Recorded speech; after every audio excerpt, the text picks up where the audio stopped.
Hello friends, कैसे हैं आप सब। Welcome to VTech education. आज जीएसटी अपडेट्स के अंदर हम बात करेंगे रेंटिंग ऑफ रेजिडेंशियल प्रॉपर्टी। दो नोटिफिकेशन जो हम डिस्कस कर रहे हैं मेनली हमारे जुलाई 13 जुलाई को जो आई हैं। Notification number 4 and notification number 5। Notification number 4 क्या कह रही है कि ये नोटिफिकेशन नंबर जो है अमेंड कर रही है नोटिफिकेशन नंबर 12/2017। और अब ये जो नोटिफिकेशन थी 12/2017, ये नोटिफिकेशन थी एग्जामिशन नोटिफिकेशन। इसमें बहुत सारी एग्जामिशन दी हुई थी। तो जो हमारी नोटिफिकेशन 422 आई है ये इसको अमेंड करती है। तो क्या अमेंडमेंट है वो हम डिस्कस कर लेते हैं। ये जो हम डिस्कस करेंगे वो सिर्फ डिस्कस करेंगे regarding only and only residential property. तो क्या है नोटिफिकेशन वो हम देख लेते हैं। पहली चीज़ तो ये हमारी नोटिफिकेशन एज इट सैड कि किसको चेंज करेगी 12/2017 को। तो जो हमारी नोटिफिकेशन ये कह रही है ये देखिए आप, ये वाला पॉइंट हमको रीड करना है जो रिलेटेड है रेजिडेंशियल प्रॉपर्टी से। क्या कहते हैं, against serial number 12 in column 3 after the word as residence the word except where the residential dwelling is rented to a registered person shall be inserted.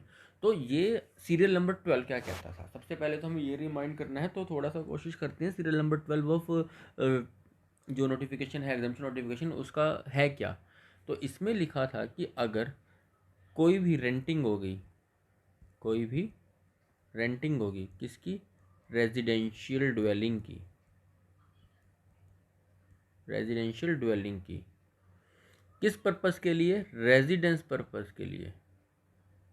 तो ये आपकी एग्जम्प्ट सर्विस थी, इसके ऊपर जीएसटी नहीं लगेगा, ये नोटिफिकेशन में पहले कहा गया था। सीरियल नंबर 12 के अंदर ये बात बोली हुई थी। तो आर के अंदर हमें एग्जामिशन मिल गई थी। पर अब इसने इस नोटिफिकेशन को अमेंड किया, मेन नोटिफिकेशन को, और बोला कि आपको ये वर्ड्स अपनी नोटिफिकेशन में ऐड कर लेने हैं। ये वाले वर्ड्स क्या, except where the residential dwelling is rented to a registered person. तो इसका मतलब इसने दो कैटेगरी बना दी। अगर रेंटिंग हमारी एक तो है रेजिडेंशियल पर्पस से रजिस्टर्ड पर्सन को, और दूसरी रेंटिंग है अनरजिस्टर्ड पर्सन को। अगर अनरजिस्टर्ड पर्सन को है तब तो ठीक है, तब तो ये अभी भी एग्जेम्प्ट है। लेकिन अगर ये रजिस्टर्ड पर्सन को है तो उसने कहा कि इसको एक्सेप्ट कर देना है इन बंदों के ऊपर, ये हमारी एग्जेम्पशन अब एप्लीकेबल नहीं होगी। तो इनके ऊपर क्या लग जाएगा, टैक्स। इनके ऊपर क्या लग जाएगा, जीएसटी।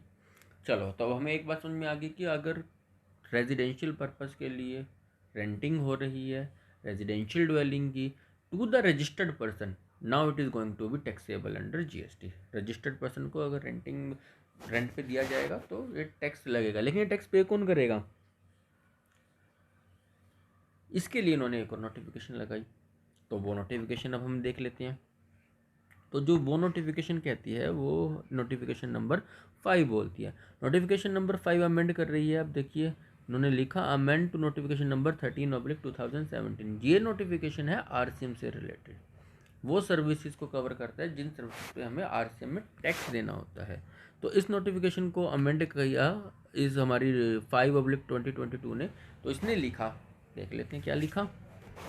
नोटिफिकेशन ने कहा कि अब हम इस एंट्री में आपकी 5A में service by way of renting residential dwelling to a registered person.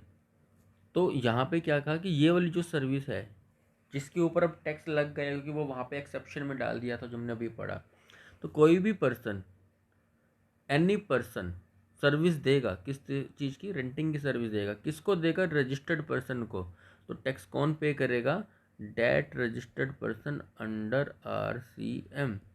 तो हर रजिस्टर्ड पर्सन को रेंटिंग लेते वक्त, कोई भी रेजिडेंशियल प्रॉपर्टी रेंट पे लेते वक्त ये ध्यान रखना है कि उसको अब टैक्स देना है, जीएसटी देना है आरसीएम पर, और वो भी 18% की रेट से। 18% से तो ये टैक्स हमें पे करना पड़ेगा। तो पीपल बहुत ध्यान से इन चीज़ों का ध्यान रखिएगा। बहुत सारे अपडेट्स आ रहे हैं, बहुत सारे चेंजेस आ रहे हैं। सारे चेंजेस को आपने माइंड में रखना है और अपने पेनल्टीज़ को, इंटरेस्ट को होने से लगने से बचाना है। हमारा यही पर्पस है, सीखने का, समझने का। सो आज का हमारा अपडेट कंप्लीट होता है। We simply have to conclude कि अब हमारा टैक्स लगना है, जीएसटी लगना है renting of the residential dwelling to a registered person under the RCM. That's it. Thank you so much for watching.